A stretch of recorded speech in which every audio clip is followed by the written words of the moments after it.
Les 12 particules en moins de 10 minutes, c'est parti. Salut à tous, bienvenue dans cette nouvelle vidéo où on va faire un débriefing de toutes les particules qui existent en japonais. Cette vidéo n'a pas pour but de lister toutes les utilisations possibles des particules, mais d'expliquer de manière simple les principales utilisations de chacune d'entre elles. Pour commencer, je pense que ça peut être pas mal de mettre un mot sur chaque particule, un mot qui va illustrer la fonction principale pour vous aider à y voir plus clair. Wa, qui s'écrit ha mais qui se prononce wa, est la particule du thème. Ga est la particule du sujet.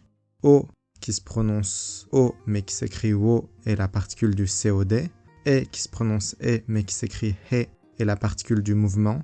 Ni est la particule de la flèche. De est la particule du moyen. No, la particule de l'appartenance. Ka, la particule de la question. To, la particule de la citation. Ya, la particule de l'énumération. Kara, la particule du début. Et made, la particule de la fin. Maintenant qu'on a toutes les particules en tête, on va faire des phrases exemples pour illustrer leurs différentes utilisations. On commence par le wa du thème qui, à la différence du sujet, va venir mettre l'accent sur ce qui vient après la particule. Par exemple, dans Umi wa kirei da, la mer est belle, ce qui est mis en avant c'est kirei da, donc la beauté, et non Umi, la mer. Alors que si on avait dit Umi ga kirei da en utilisant le ga du sujet, on aurait mis l'accent sur la mer, comme si on avait dit la mer, elle est belle. Sous-entendu contrairement à quelque chose qui aurait été mentionné dans une phrase précédente et qui serait pas forcément beau. À noter quand on utilise un wa pour définir un thème, ce thème demeure même au-delà du point de fin de phrase tant qu'un nouveau thème n'est pas défini. Il permet d'introduire dans un texte un élément de contexte qu'on pourra se permettre d'éluder par la suite. On a deux autres utilisations possibles du wa. La première est celui de la contradiction, comme dans Ane wa orange juice ga suki da kedo, boku wa ringo juice no hou ga suki. Ma sœur aime le jus d'orange, mais moi je préfère le jus de pomme. Le premier wa de cette phrase dans Ane wa est le thème. Le deuxième wa de cette phrase, boku wa, supporte un sujet, mais ici on utilise wa à la place de ga pour marquer l'opposition. Ce n'est donc pas un wa qui vient définir un nouveau thème, mais un wa d'opposition qui est utilisé pour marquer le contraste. Et la troisième utilisation du wa pour accentuer une négation, comme dans sert à accentuer une négation, comme dans Broccoli wa kirai da. Je déteste les brocolis. Ou bien Broccoli wa suki janai. Je n'aime pas les brocolis. On passe à la particule ga, la particule du sujet. Tanaka sensei no jugyo ga wakariyasui. Le cours de Tanaka sensei est facile à comprendre. Ici, on met bien l'accent sur le fait que c'est le cours de Tanaka sensei qui est facile à comprendre et pas celui d'un autre prof. Un autre exemple souvent donné pour bien comprendre la différence entre wa et ga, c'est imaginons que quelqu'un rentre dans une pièce avec 20 élèves et un professeur et demande « Qui est le prof ?» « Sensei wa dare desu ka ?»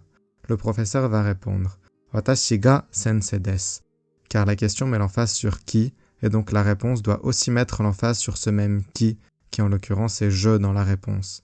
Par contre, si quelqu'un rentre dans la pièce et annonce qu'il est professeur, là il dira « Watashi wa sensei desu » car la partie importante de son discours ce n'est pas « je », mais le fait qu'il est professeur. Pour bien faire la différence entre wa et ga, il faut donc retenir que si on met l'emphase sur ce qui vient après le sujet, on utilise wa, et si on met l'emphase sur le sujet, on utilise ga. Une autre utilisation de ga est qu'il vient remplacer la particule o du COD pour dire qu'on aime quelque chose avec suki. Chocolatto ga suki da. J'aime le chocolat. On peut aussi utiliser ga pour faire un mais poli au milieu d'une phrase à la place de kedo. Nihongo wa dekimasu ga shiranai koto ga mada takusan arimasu. Je parle japonais, mais il y a encore plein de choses que je ne sais pas. La particule o marque le COD.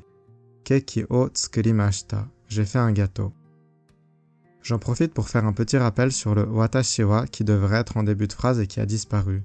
En japonais, il est évident que si on ne précise pas et qu'il n'y a pas d'autre contexte, c'est je qui fait l'action. Une autre utilisation du o, c'est celui de l'espace traversé, comme dans koen o aruku, marcher dans un parc.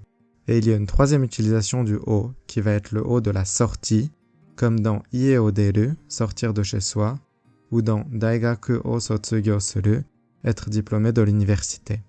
On passe à la particule e, la particule du mouvement, qui à part dans les combinaisons de particules est toujours remplaçable par ni. Donc honnêtement, pour ne pas faire d'erreur, toujours utiliser ni, en tout cas au début ce sera plus simple. Par exemple, Nihon e iku est juste, mais Nihon ni iku marche tout aussi bien pour dire « je vais au Japon ». C'est juste que e met l'accent sur le voyage, alors que ni met l'accent sur la destination. Un petit exemple de particule composée où ni ne peut pas remplacer e pour la forme serait Nihon e no ryugaku, un échange universitaire au Japon. La particule ni, elle, agit comme une flèche qui va marquer un lieu, un point de départ, un point d'arrivée, une heure. Elle est souvent confondue avec de car elle s'applique souvent sur les mêmes mots, mais c'est le verbe qui va permettre de faire la différence. Avec les verbes de mouvement, de départ et d'arrivée, c'est ni. Restaurant ni iku, aller au restaurant. Hachiji ni gakko ni tsuku, arriver à l'école à 8 heures. La particule de, c'est la particule du moyen dans Suihanki de gohan otaku, faire cuire du riz avec un rice cooker. Sanjikan de shigoto owaraseru, finir le travail en 3 heures. C'est la particule du lieu de l'action dans Beddo de hon o yomu, lire un livre dans son lit.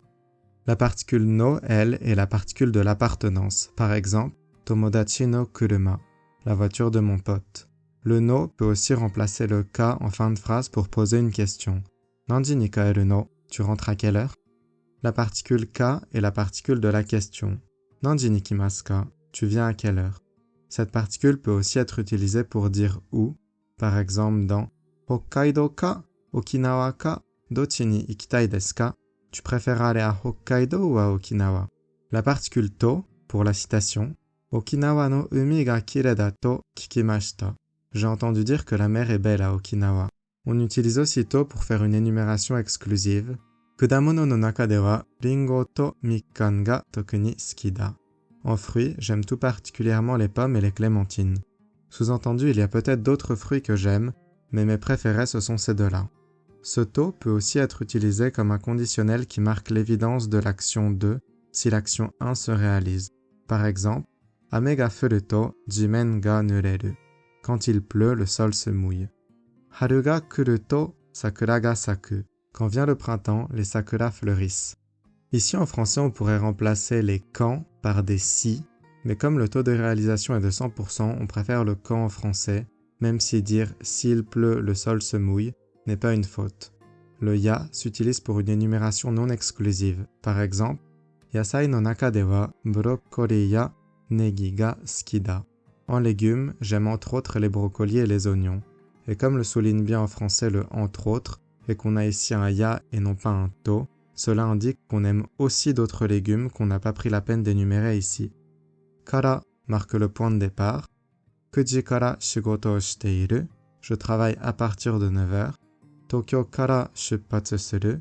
Je pars depuis Tokyo. Et made est l'opposé de kara et marque le point d'arrivée. Rokuji made shigoto da. Je travaille jusqu'à 6h. Shikoku made ryoko o suru. Je voyage jusqu'à Shikoku. Voilà pour les particules. J'ai sans doute oublié beaucoup de détails, mais je pense que ça fait quand même une base très solide pour commencer, et ça devrait permettre de s'en sortir dans l'écrasante majorité des cas. N'hésitez pas à aller voir la vidéo où j'explique comment bien apprendre les kanji, ou encore une vidéo où je fais une explication de texte détaillée phrase par phrase. Merci beaucoup d'avoir regardé, pensez à vous abonner, et à très bientôt.